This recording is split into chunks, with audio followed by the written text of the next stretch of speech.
there's a danger in trying to explain yourself, because the moment you say I, me, and the mind, you get caught up in the ego and you kind of get limited. And we all have a history, and my history was that I studied yoga in my mid-20s. I have a background from active sports in my teens. I became Norwegian champion in boxing when I was 18, and then shifted to a career of ballet. Went to a ballet school for 3 years and did boxing for the first 2, but then took dancing more serious because I was one of the worst guys in the class. And they just called me Superman because I was too unsensitive in my fingers and my movement. But I was lucky to work on and off with dancing for about 5 years professionally, and then eventually I stumbled upon a yoga class, which just made me feel deeply connected, and I felt like this was what my body had been longing for all its life. And then I wanted to kind of re-educate myself a little, so I was in London at the time and decided I wanted to study at university, and thought Sanskrit would be interesting to study. I had no ambition of wanting to become a yoga teacher or anything like that, but I just felt the pull to study Eastern philosophy and Sanskrit. And eventually I ended up with a master's degree in Sanskrit and Indian religion, and I feel incredibly grateful for having spent, more than 20 years forth and back to India. And with all the great teachers that I had there that have inspired me and given me like the classical introduction to Sanskrit and yoga philosophy. I'm deeply grateful to Pattabhi Jois and Sharat Jois, who's been my teachers. And now I'm here, living in Norway, high up in the mountain in a beautiful yoga retreat center, which we try to embody the principles of yoga and develop according to the best way we can and create the best service we can and be true to the way we understand yoga is. Now, teaching Ashtanga yoga has become very popular. There's a lot of teachers.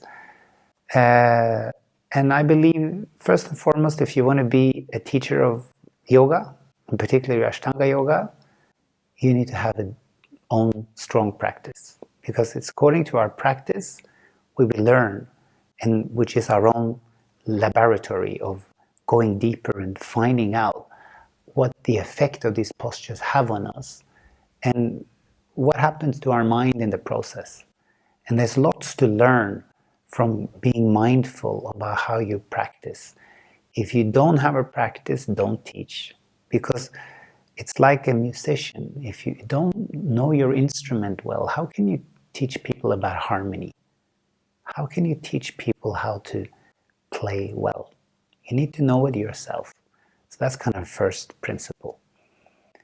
And then I believe that, teaching is not complicated, it's not difficult. There's a lot of yoga teachers taking themselves very seriously, believing them to be semi-gods or great gurus. I would be mindful of, I would be a little, careful with that, because I think everybody struggles when it comes to understanding what yoga truly is, because it's difficult to understand. But from honest inquiry, we can get a long way.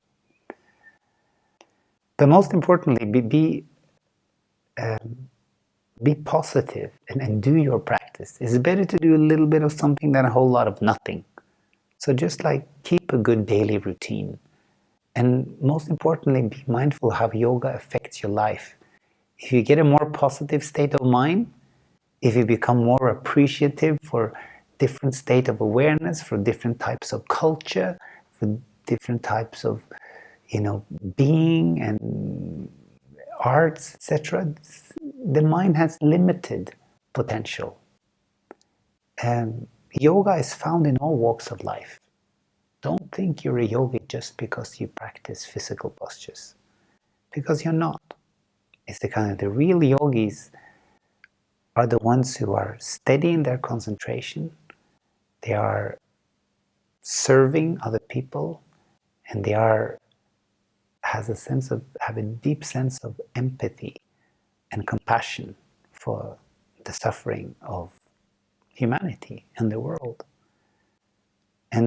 The clearer we can understand that, the greater our awareness can become of how challenging it is to still the mind and understand the deeper, steady layers in our mind. But when we do, it's worth all our efforts, because the joy and the experience that comes from resting and being at one with the self and feeling that you are at home in your body, in your mind, in your own life, there's nothing greater. That's the greatest luxury in the world. You can have money, status, fame, name, etc.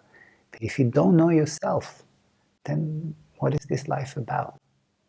And there's something that is greater than the I, me, and the mind. And that's what yoga can teach us. How to know that, how to experience that, and how to be that. So that's the purpose of yoga. And enjoy your practice and have faith that practice, and all is coming, as Patabi Joy said. It doesn't say how long it's going to take, but something good is coming from the practice of yoga. Definitely.